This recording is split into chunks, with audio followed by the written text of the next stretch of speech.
허리 디스크를 예방하는 생활 속의 다양한 방법, 이우영 원장입니다. 디스크는 나이가 따로 없습니다. 최근 20, 30대의 젊은 연령층에서도 허리 디스크, 목 디스크 환자가 늘어나고 있습니다. 과도한 업무, 운동 부족, 개인적인 문제라 하기에는 너무 많은 사람들이 디스크를 앓고 있는 것이죠. 대부분의 시간을 구부정한 자세로 보내야 하는 근무 환경이나 생활으로 인해 척추나 관절이 혹사당하고 있습니다. 자세만 바꾸어도 이렇게 디스크에 가해질 압력을 줄일 수 있습니다. 스웨덴의 척추 전문 외과 의사 니킴슨의 박사의 연구에 따르면 바른 자세로만 앉아도 척추 관절에 가해질 압력을 30%나 줄일 수 있습니다. 운전할 때의 자세, 앉는 자세, 서 있는 자세, 이것만 가지고도 많이 바꿀 수가 있습니다. 그렇다면 각각의 자세에서 가장 바람직한 모양은 어떤 것일까요? 먼저 앉는 자세는 이와 같이 허리를 등받이에 깊숙이 밀착하여 등과 허리를 펴고 구부린 무릎의 각도는 90도를 유지하도록 하시는 게 좋습니다.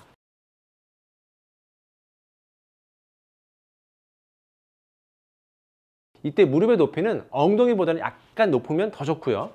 발바닥은 바닥에 완전히 닿게 하는 것이 바람직합니다. 무릎이 엉덩이보다 약간 올라가 있으려면 발 아래에 저렇게 작은 스텝이나 박스를 놓고 있으면 더 좋습니다.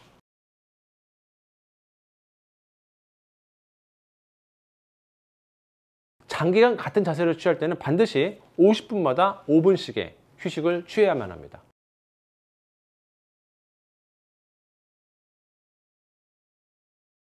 장시간 서 있어야 한다면 한쪽 팔을 앞으로 해서 번갈아 올려놓으시면 허리의 부담이 더 감소가 되겠습니다. 그리고 특히 무거운 물건을 들 때는 올바른 자세를 취하셔야 합니다. 무릎을 구부려서 쪼그려 앉은 후에 물건을 몸에 당겨서 든 다음에 허리가 아니라 무릎으로 일어나셔야지만 허리나 관절에 무리가 가지 않습니다.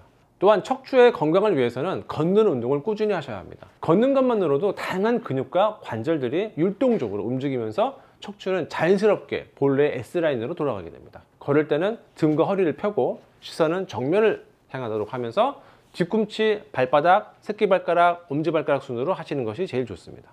냉찜질, 옴찜질에 대해서도 많은 분이 물어보시는데요.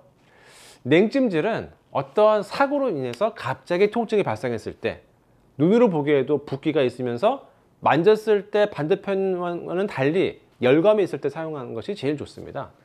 붓기가 사라질 때까지 대략 2, 3일 동안 이런 아이스패드를 하셔야 되고요. 급성기가 지나고 이제는 붓기나 열감은 거의 없고 뻐근함만이 남아있을 때는 따뜻한 온찜질이 좋습니다. 온찜질은 해당 부위의 온도를 올려서 손상받은 인대와 건의 자연적인 회복을 돕는 역할을 합니다.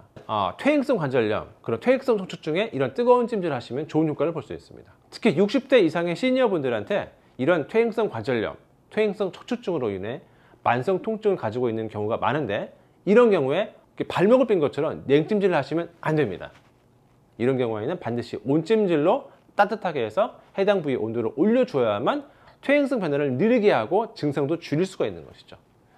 옛날에 아랫목을 지지던 그런 어르신들의 말이 그냥 근거가 없는 것은 아니었던 것입니다. 디스크 탈출이 일단 발생하면 치료하기가 매우 까다롭고 치료기간도 몇 개월이 걸립니다.